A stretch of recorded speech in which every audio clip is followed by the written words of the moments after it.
네, 안녕하세요. 장현수입니다.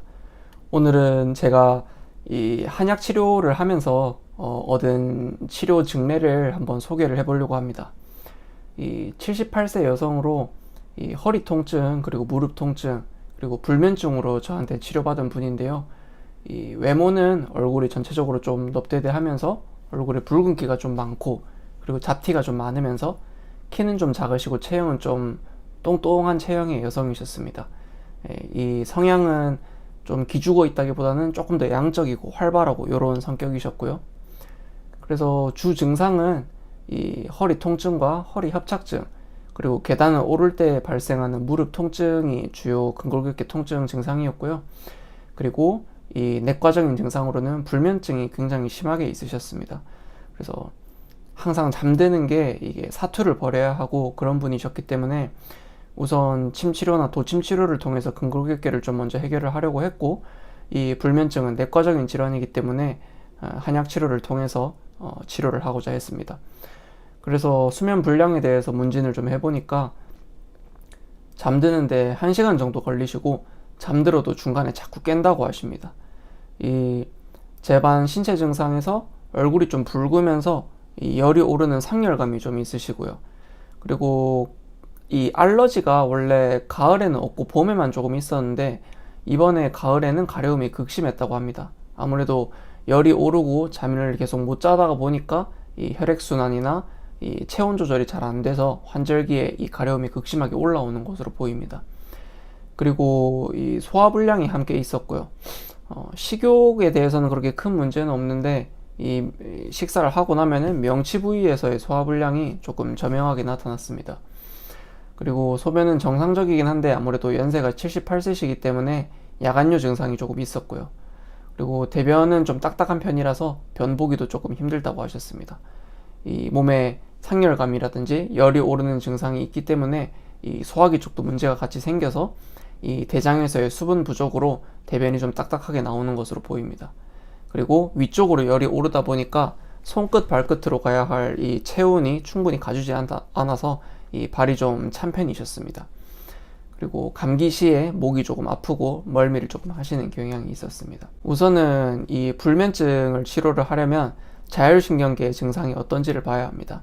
주로 조금 성향이 음적이면서 이 걱정이 많으시고 눈빛에서 조금 불안함이나 이런 것이 많이 읽히시는 분들은 이 자율신경계의 교란으로 인해서 교감신경이 항진돼야 할 때 교감신경이 항진되지 못하고 부교감신경이 항진돼야 할 때 부교감신경이 항진되지 못하는 그런 자율신경계 실조 증상을 많이 겪고 계시고요.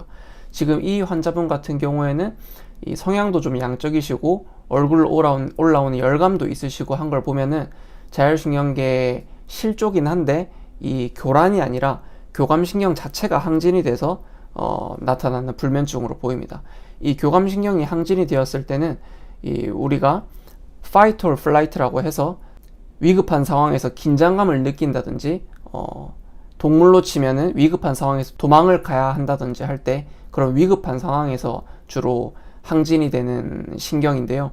잠을 잘 때는 우리는 부교감 신경이 항진이 돼야 잠을 잘 수가 있는데 이 환자분 같은 경우에는 항상 교감신경이 항진이 돼 있다 보니까 위쪽으로 열이 올라오고 소화에 문제가 생기고 그리고 불면증이 점점 더 심화되고 있는 것으로 판단이 되었습니다.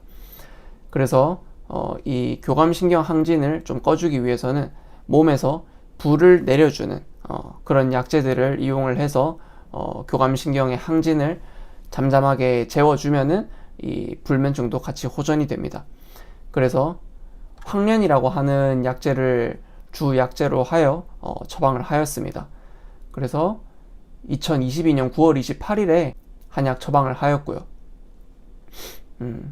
인면장애형 불면이 있으시면서 얼굴 올라오는 상열, 그로 인한 가려움이 발생하는 것으로 보이고 성향도 양적이고 좀 소화불량도 있으시고 혈액순환의 문제로 인해서 이 소화불량과 함께 이 발이 찬 증상도 함께 있으시기 때문에 이런 것도 같이 고려해서 치료를 했습니다.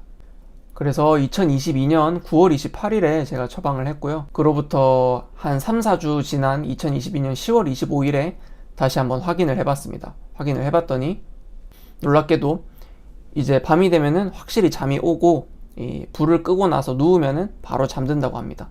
원래 이 잠드는 데까지 1시간 정도 걸렸던 분인데 한 10분, 한 5분 정도 안에 그냥 누우면은 바로 주무신다고 하고요. 소화도 이제 아주 약한 상황에서 소화 증상도 아주 호전이 되었고, 가려움증은 약을 먹고 나서 체온이 많이 떨어지고 손끝 발끝으로 혈액을 많이 보내줬기 때문에 가려움도 많이 줄어들고 손발의 따뜻함도 다시 회복이 되었다고 합니다. 그리고 대장 쪽으로도 충분한 혈액순환이 되면서 이 부족했던 수분이 채워지고, 그러다 보니까 변비도 같이 호전이 되어서 변보기도 아주 편해지셨다고 합니다. 이분 같은 경우에는 첫 처방으로 굉장히 뚜렷하게 호전되는 효과가 있었기 때문에 10월 20일에 한 번 더 처방을 했고요. 그때는 이 근골격계 증상을 조금 더 해결을 하기 위해서 근육의 수분이나 이 영양분을 보충을 해주는 약제를 조금 더 증량을 했고, 불면과 같이 근골격계 증상도 많이 호전이 되셔서 11월 25일에 한 번 더 처방을 해서 총 한 넉 달 정도의 치료 기간을 가졌고요.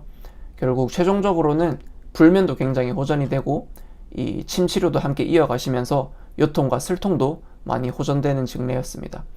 대부분의 어머니들 같은 경우에는 기본적으로 퇴행성 질환으로 이 허리나 무릎의 통증을 같이 가지고 있으시면서 불면증도 거의 10 중에 한 7, 8은 가지고 계십니다.